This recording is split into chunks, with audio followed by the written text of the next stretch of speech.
Ini Mansur Abbas, politikus Israel berlatar belakang Muslim yang ingin negara Palestina eksis bersamaan dengan negara Israel. Dan ini Naftali Bennett, nasionalis Yahudi garis keras, mendukung pencaplokan Israel atas seluruh wilayah Palestina. Dua orang ini beda banget ideologinya, tapi berkat Yair Lapid, keduanya duduk bareng demi menumbangkan Benjamin Netanyahu, politikus yang sudah 12 tahun jadi Perdana Menteri Israel sejak 2009. Langkah politik Mansur Abbas ini jelas gak lazim. Gak pernah ada ceritanya partai Islam di Israel bergabung membentuk pemerintahan bersama partai-partai Zionis.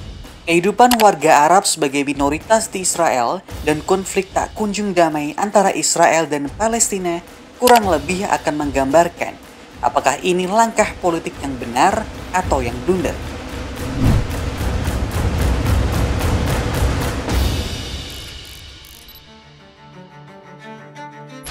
Kalau kamu baca sejarah versi resmi pemerintah Israel, nih misalnya yang tertulis di website Kementerian Luar Negeri Israel, kamu bakal dapat cerita bahwa wilayah Palestina atau Israel di abad ke-16 yang waktu itu dikuasai Ottoman banyak dihuni orang-orang Yahudi.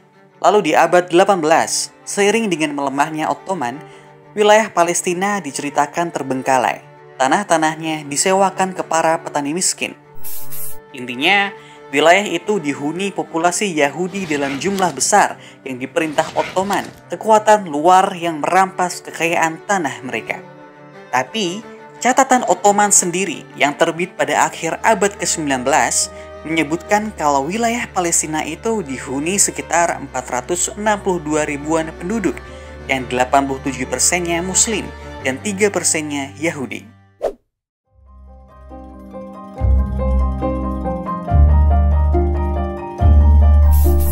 Memang pada akhirnya Ottoman kalah perang dan wilayah Palestina dikuasai Inggris. Di bawah kuasa Inggris, Palestina disiapkan jadi rumah bagi bangsa Yahudi. Wilayah ini pun kedatangan imigran Yahudi dalam jumlah besar dan memicu protes dari penduduk lokal Palestina. Ketika orang-orang Yahudi mendeklarasikan berdirinya Israel pada 1948, eskalasi konflik naik menjadi perang antara negara-negara Arab melawan Israel. Kita tahu, Israel memenangkan perang 1948 itu, dan selama masa perang sekitar 700.000 penduduk Palestina mengungsi atau dipaksa pergi. Mereka yang memilih berdiam di wilayah klaim Israel, kemudian menjadi warga Israel yang biasanya disebut warga Arab Israel atau 48 Arabs. Sekarang populasinya mencakup 21% penduduk Israel. Sebagian besar dari mereka beragama Islam. Secara teori sih, mereka memiliki hak yang sama dengan penduduk Yahudi Israel. Tapi kenyataannya, sebanyak 35,8% penduduk Arab Israel hidup di bawah garis kemiskinan. Bandingkan dengan angka kemiskinan penduduk Yahudi Israel yang hanya 17,7%. Situasi ini nggak lepas dari diskriminasi terhadap Arab Israel yang terjadi di segala lini. Menurut laporan Lembaga Hukum dan HAM ada lebih dari 65 peraturan diskriminatif terhadap warga Arab Israel, baik di bidang pendidikan, kepemilikan properti, maupun keterlibatan politik. Pada 2017 misalnya, Parlemen Israel mengesahkan amandemen undang-undang yang diprakarsai Wakil Jaksa Agung Erez Kaminitz untuk memberatkan hukuman bagi pelanggaran perencanaan dan bangunan. Hukum Kaminitz ini dinilai ingin menarget pemukiman warga Arab Israel yang lazimnya terdapat banyak bangunan ilegal karena kesulitan mendapat izin dari pemerintah. Yang paling anyar, pada 2018, Parlemen Israel mengesahkan hukum dasar tentang Israel sebagai negara bangsa orang Yahudi. Konsekuensinya besar banget untuk warga Arab Israel. Pertama, hukum ini menegaskan bahwa hak menentukan nasib sendiri di negara Israel hanya dimiliki orang Yahudi.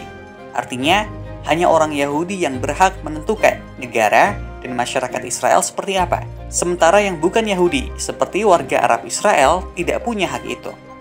Kedua, Ibrani adalah bahasa negara, sedangkan bahasa Arab yang selama 70 tahun dipakai sebagai bahasa resmi di Israel hanya diberi status khusus, Ini dinilai memojokkan warga Arab Israel sebab Ibrani jarang diajarkan dengan baik di sekolah-sekolah komunitas Arab di Israel. Ketiga, negara memandang pemukiman Yahudi sebagai nilai nasional dan akan bekerja keras untuk mendorong dan mempromosikan pendirian dan pengembangannya.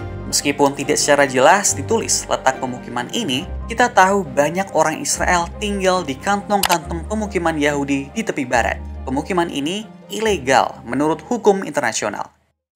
Jelas orang Arab Israel nggak betah sama keadaan itu. Mereka protes, mereka demonstrasi. Beberapa NGO juga bikin bermacam petisi. Kesadaran politik mereka terbangun sejak jauh hari. Yang paling monumental ialah pada era 1970-an. Pada masa ini, Abdullah Nimar Darwish mulai mempopulerkan gerakan Islam di Israel. Gerakan Darwish berusaha menyediakan taman kanak-kanak, perguruan tinggi, klinik kesehatan, masjid, hingga liga olahraga, hal-hal yang sulit diakses warga Arab Israel. Para pengikut gerakan ini aktif di politik. Pada 1989 misalnya, 5 wali kota dan 45 anggota dewan di 11 kota dan daerah di Israel merupakan pengikut gerakan Islam. Sejak 1996, gerakan Islam ikut pemilu parlemen Israel lewat United Arab List atau Ra'am, partai yang sekarang dipimpin Mansur Abbas. Ra'am masuk koalisi partai-partai berbasis massa Arab, Joint List, sejak 2015, lalu memutuskan keluar pada awal 2021. Keluarnya Ra'am tidak lepas dari manuver Perdana Menteri Petahana, Benyamin Netanyahu. Netanyahu yang diduga terlibat korupsi semakin ditinggalkan partai-partai pendukungnya. Di satu sisi, partai-partai anti Netanyahu menengok kursi-kursi parlemen yang dimiliki Joint List untuk diajak membantu pemerintahan untuk menumbangkan Netanyahu. Di sisi lain, Netanyahu mendekati Ra'am agar keluar dari Joint List. Netanyahu berharap Ra'am bakal lebih bebas memberikan dukungan ke pihaknya ketimbang Joint List yang cenderung oposisi terhadapnya.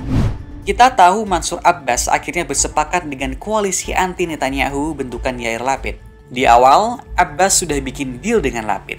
Di pemerintahan kali ini, Israel akan mengakui komunitas Arab Bedouin di bagian selatan, lalu hukum Kaminitz yang sudah dibekukan sejak 2020 tidak akan dihidupkan lagi, setidaknya hingga 2024. Ini adalah langkah bersejarah dalam politik warga Arab Israel, karena untuk pertama kalinya ada partai Islam menjadi penyokong pemerintahan Israel. Abbas boleh jadi akan menjadi penyeimbang kebijakan Israel atas Palestina lantaran Perdana Menteri dijabat Naftali Bennett yang dikenal anti-Palestina.